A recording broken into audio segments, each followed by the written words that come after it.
New York, début des années 90. Les trottoirs de Harlem vibrent au rythme du hip-hop, des sirènes et des rêves trop grands pour les murs gris de la ville. Dans cette foule qui court vers la gloire, un jeune homme avance d'un pas pressé. Costume trop large, regard brûlant d'ambition. Il s'appelle Sean Combs. Personne ne le connaît encore, mais lui en est convaincu un jour. Son nom deviendra une marque, un empire, une légende. Il n'a ni argent, ni influence. Seulement un instinct de prédateur. Et la certitude qu'il est né pour régner sur la musique. À cette époque, il n'est encore qu'un stagiaire obstiné, surnommé Puffy. Il multiplie les allers-retours entre les studios et les clubs, convaincu qu'il tient entre ses mains la clé d'une révolution. C'est dans ce tumulte qu'il rencontre Missa Hilton, styliste visionnaire, celle qui va transformer le hip-hop en culture visuelle. Elle comprend avant tout le monde que cette musique, c'est aussi une attitude, une identité, un langage de rue devenu art. Entre eux, la connexion est immédiate. Sean façonne le son, Missa crée le style. Ensemble, ils inventent une ère. Les vestes oversize, les bijoux dorés, les sneakers deviennent des symboles d'une génération qui veut exister autrement. Et puis vient l'amour. Un amour vrai, brûlant, entre deux rêveurs qui construisent leur futur à main nue. De cette union naît un fils Justin. Mais très vite, les rêves se heurtent à la réalité du succès. Le succès de Bad Boy Records explose. Sean devient P. Diddy. Les studios ne dorment plus, les nuits s'enchaînent, les fêtes aussi. Pendant que Missa protège leur fils, Sean court après la gloire, le pouvoir et le contrôle. L'homme qu'elle aimait, le jeune ambitieux, disparaît peu à peu derrière la façade du producteur intouchable. Missa comprend alors une vérité cruelle parfois.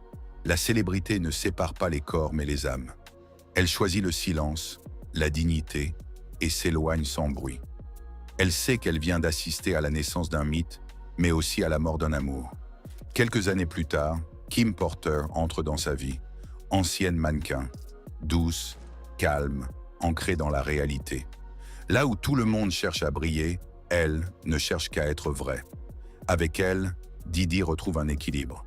Elle n'aime pas le producteur, elle aime l'homme, celui qui doute, celui qui a peur, celui qui se cache derrière ses lunettes noires. Leur relation est intense, chaotique, passionnée. Ils s'aiment, se déchirent, se retrouvent. Mais à chaque retour, un peu plus d'eux s'effrite. De leur union naîtront 3 enfants, Christian, puis les jumelles, Delilah Starr et Jesse James. Kim devient le cœur de cette famille fragile. Pour beaucoup, elle est la seule capable d'apaiser Diddy, de le ramener à la réalité. Mais le succès ne laisse pas de répit. Les rumeurs, les infidélités, les scandales. Kim se tait, toujours. Son silence devient son armure. Elle choisit la grâce, même dans la douleur. Puis un jour, Diddy s'affiche avec Jennifer Lopez. Le monde entier regarde ce nouveau couple de stars. Kim, elle, se retire dans l'ombre digne, discrète, fidèle à elle-même. Elle sait que les passions nées sous les projecteurs s'éteignent plus vite qu'elles ne brillent. En novembre 2018, le monde apprend une nouvelle brutale. Kim Porter est retrouvée morte à son domicile. 47 ans. La planète People s'effondre. Mais pour Diddy, c'est bien plus qu'un choc médiatique, c'est un effondrement intime. Il écrit sur les réseaux « Forever my soulmate ». Cette fois, plus de masques, plus de personnages. Juste un homme brisé face à ce qu'il ne pourra plus réparer. Lors des funérailles, il reste silencieux, incapable de parler. Ce jour-là, il comprend enfin. Le succès ne rachète pas l'amour qu'on a négligé. Parce qu'au fond, Kim était sa paix. La seule qui voyait l'homme derrière la légende. Et quand elle est partie, elle a emporté avec elle tout ce qu'il avait de vrai. Au sommet de sa carrière, Diddy rencontre Cassie Ventura, jeune chanteuse de 21 ans. Beauté tranquille, regard doux, voix fragile. Elle signe sur son label. Ce qui commence comme une collaboration devient peu à peu une relation complexe. Pour elle, Diddy représente le mentor, la protection, la porte vers le rêve. Pour lui, Cassie incarne la fraîcheur et l'admiration qu'il ne retrouve plus ailleurs. Mais derrière les apparences de luxe, la réalité est plus sombre. Cassie vit dans un monde contrôlé, réglé, silencieux. Les décisions, les déplacements, les choix, tout dépend de lui.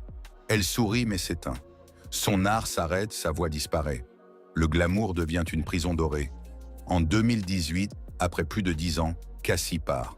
Sans bruit, sans scandale. Elle tourne la page et retrouve la liberté. Elle se marie et devient mère. Et pour la première fois, son sourire semble sincère. En 2023, Cassie dépose plainte contre Sean Combs. Elle parle de violence, de contrôle, d'années de manipulation. Le monde entier retient son souffle. Mais en moins de 24 heures, tout s'éteint. Un accord confidentiel, aucune suite, juste le silence. Un silence lourd. Un silence qui accuse. Les mêmes questions reviennent. Combien de femmes ont porté dans l'ombre le poids de son ascension? Combien ont aimé l'homme avant le mythe, avant d'en devenir les cicatrices? Aujourd'hui, les projecteurs se sont refroidis. Les maisons sont plus grandes, mais plus vides. Les trophées brillent, mais ne réchauffent plus. La légende de Didi restera dans l'histoire de la musique. Mais derrière cette réussite, il y a une vérité plus sombre. Ce ne sont pas les hits qui marquent une vie, ce sont les ombres qu'on laisse derrière soi. Parce qu'au fond, la plus grande tragédie de Sean Combs, ce n'est pas ce qu'il a perdu, mais ce qu'il n'a jamais su protéger. Famous Shadows. Derrière chaque lumière, il y a une ombre. Et dans cette ombre, la vérité attend toujours qu'on la regarde.